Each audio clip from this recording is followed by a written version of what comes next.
जय श्री कृष्ण। श्री कृष्ण लगातार 3 गुणों का वर्णन लोगों के सामने करते हैं, सत्व, रजस और तमस। और प्रकृति इन तीनों गुणों से युक्त है। और जब मनुष्य संसार में आता है तो इन तीनों गुणों के प्रभाव से युक्त हो जाता है।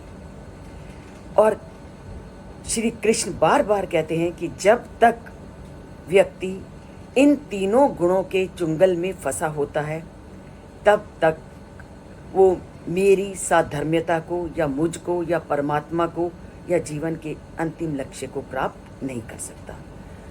तो व्यक्ति जीवन के अंतिम लक्ष्य को, और अंतिम लक्ष्य क्या है? संसार में आना और जाने से मुक्ति प्राप्त करना। तो संसार के आवागमन के चक्र से व्यक्ति कैसे मुक्त हो, उसका वर्णन श्री कृष्ण आज के श्लोक में करते हैं। वो कहते हैं, गुणान एतान आतीतय त्रीन देहि देह समुद्भवान जन्म मृत्यु जरा दुःखै विमुक्तो अमृतम अश्नुते। कि जब तक व्यक्ति तीनों गुणों से युक्त है, अर्थात जब तक हम प्रकृति के सानिध्य में रहते हैं तो तीनों गुणों का प्रभाव हम पर पड़ना स्वाभाविक है। और जब तक हम तीनों गुणों से युक्त हैं तब तक उस परम पिता परमात्मा की प्राप्ति या उस लक्ष्य को प्राप्त नहीं कर सकते जिसके लिए हमें मानव की देह प्राप्त हुई है। तो श्री कृष्ण कहते हैं, शरीर से संबंध प्राकृतिक शक्ति के 3 गुणों से परे हट करके, अर्थात गुणों से रहित होकर के ही व्यक्ति जन्म, मृत्यु, बुढ़ापे और दुखों से मुक्त हो जाता है और मेरे को प्राप्त करता है। अर्थात जब तक व्यक्ति पर तीनों गुणों का प्रभाव रहता है तब तक उसको अमरत्व की प्राप्ति नहीं होती।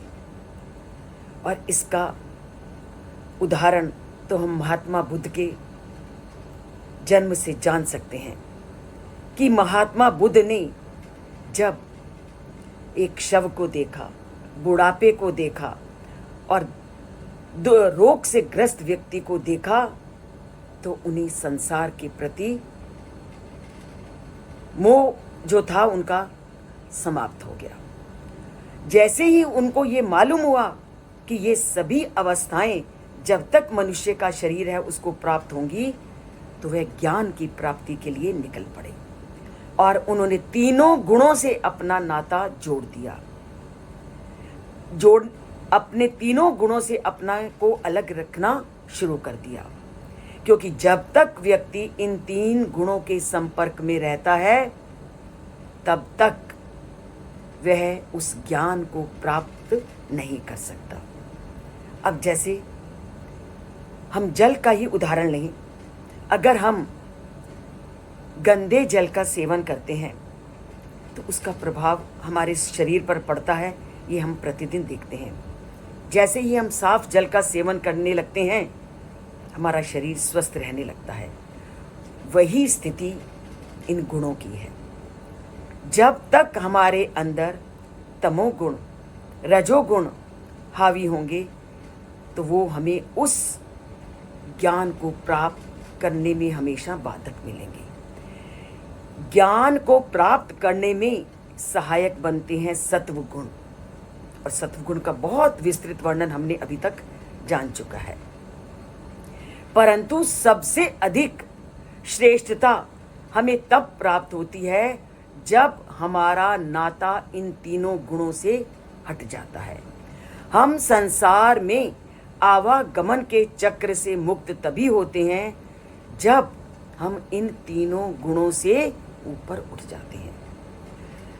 अर्थात सत्व रजस तो ज्ञान की प्राप्ति में बाधा बनते ही हैं, परंतु ज्ञान की प्राप्ति में जो थोड़ा सहायक बनते हैं वो सत्व गुण। पर जब हम सत्व गुण से जब ऊपर उठते हैं तब उस परमात्मा के साथ हमारा नाता जुड़ता है।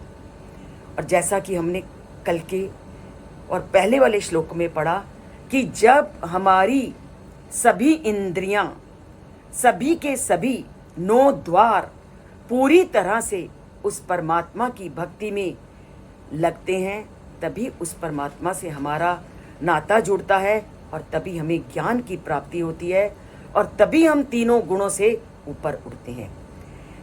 जो जो व्यक्ति जब परमात्मा को जिसने पाने का प्रयत्न किया है, वो तब तक ऊपर नहीं उठे जब तक उन्होंने तीनों गुणों से अपना नाता नहीं तोड़ लिया। क्योंकि तीनों गुण से जब व्यक्ति का नाता टूटता है तभी वो परम पिता परमात्मा को प्राप्त होता है, तभी वो माया के बंधन से ऊपर उठता है। क्योंकि माया व्यक्ति को पल पल प्रभावित करती है। तो माया के बंधन से ऊपर उठना है तो तीनों गुणों से अपना नाता हटाना है। क्योंकि जब तक व्यक्ति को निर्गुण नहीं होगा तब तक उस परमात्मा के साथ हमारा संबंध स्थापित नहीं होगा। तो तीनों गुणों से नाता तोड़ने के लिए उस परम पिता परमात्मा के साथ हमें एक तारतम्य स्थापित करना है।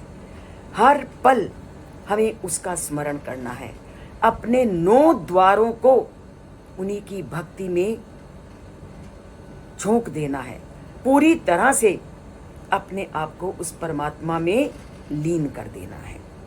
और जिस दिन तुमने अपने आप को परमात्मा में लीन कर दिया तो उसकी ज्ञान की प्राप्ति और उसकी साधर्म्यता को आप आसानी से प्राप्त कर लोगे। तब कोई आपके साथ कितना भी बुरा करना चाहेगा, आप उन चीज़ों से प्रभावित नहीं होगे।